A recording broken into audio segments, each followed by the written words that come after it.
This is a reverse midge pattern that I'll be tying. I'm using a Dairiki size 22, number 125 hook. And the body of the fly is just made up of thread, whatever color you choose, which I like to use olive. It works really well. So we'll just start our thread behind the eye of the hook.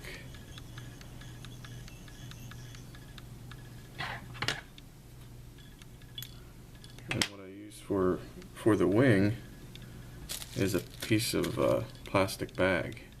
It works really good actually. And I just cut it into a strip like this here. And so once I run my thread toward the bend of the hook, which is where the head of the fly will be, I'll go ahead and take this strip here and just fold it underneath the hook, grab the top like that. Okay, and then what we do is we just take a couple wraps here just to tie this little strip of bag material.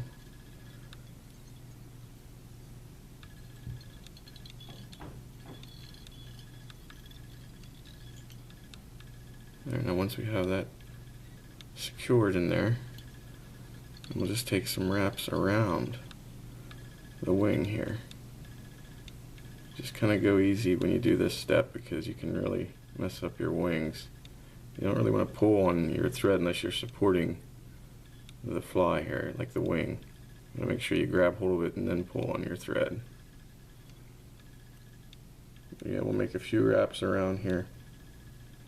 This is where we'll be wrapping our hackle.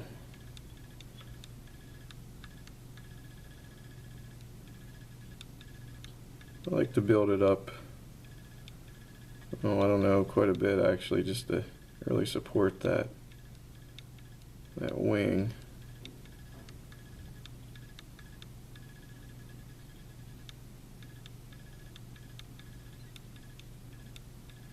Then you go ahead and wrap around the shank of the hook, and that'll keep everything where it should, it'll keep everything there. Now what we need is a little bit of black dubbing, and you got to remember on a size 22 it doesn't take very much dubbing, because all this black dubbing is for is just to create a little head.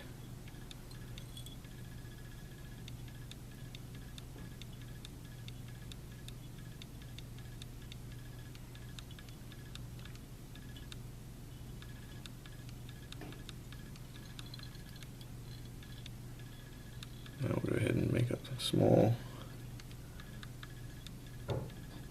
head on this fly here.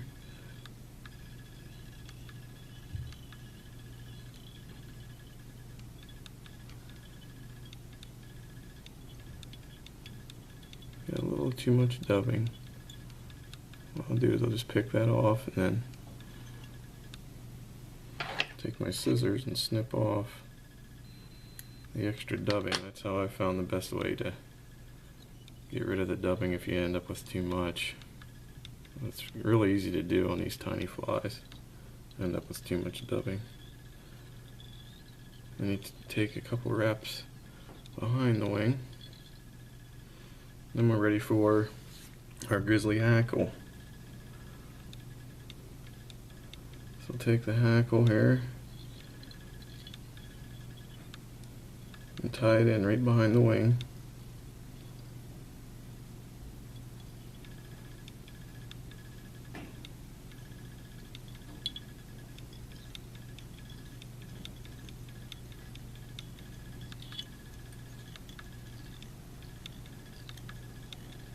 You want to make sure that you use 8/0 thread, so that way you don't have too much build up. You want the body on this fly to be thin.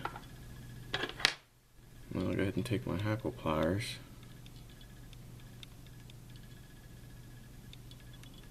And make sure you support the wing as you wrap your hackle around the base here.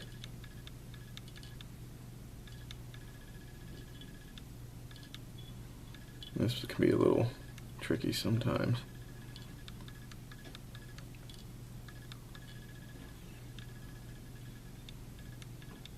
Once you get it started though, it gets, you know, a little easier here once you get a few wraps on.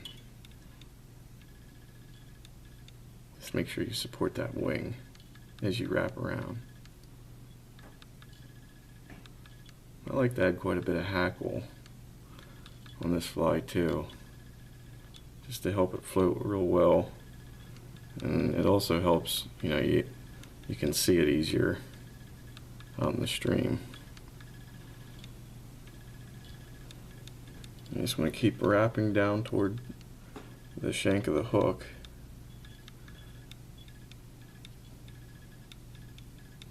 And once you're satisfied, you can go ahead and tie this in. And I just go ahead and I kind of weave my thread right at the base here.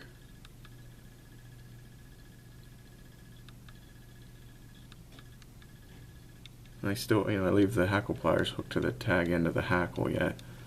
I make 2 wraps above that tag end and 2 wraps below. It seems to hold well for me anyhow. Never had any issues yet. And here again, before you pull on your thread, make sure you support that fly. And then I'll go ahead and go around the shank of the hook to help hold everything into place. Now I'm ready to snip the excess hackle off. So, well, it just snapped off for me. So. Now what we want to do is kind of pull this back. Pull that hackle back and work some wraps underneath all that, and working towards the eye of the hook.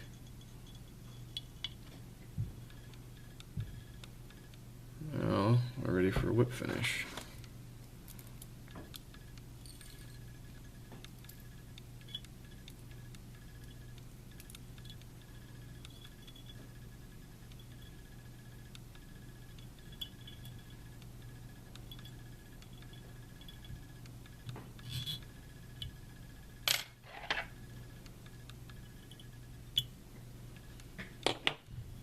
And you can go around and clean it up a little if you want.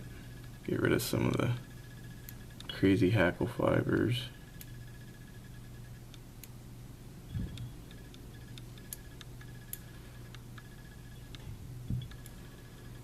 And then what I do is I'll take my wings, fold them down.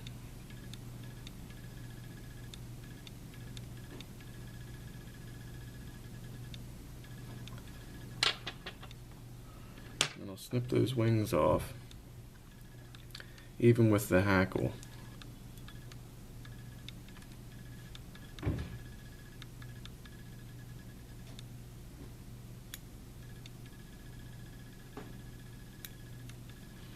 And then I cut them, I shape them up a little bit, just kind of make it to where they're not quite so big as far as the width of the wing.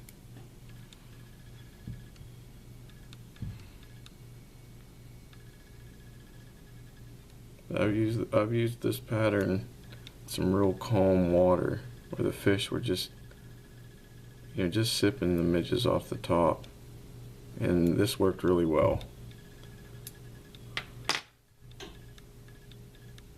This pattern.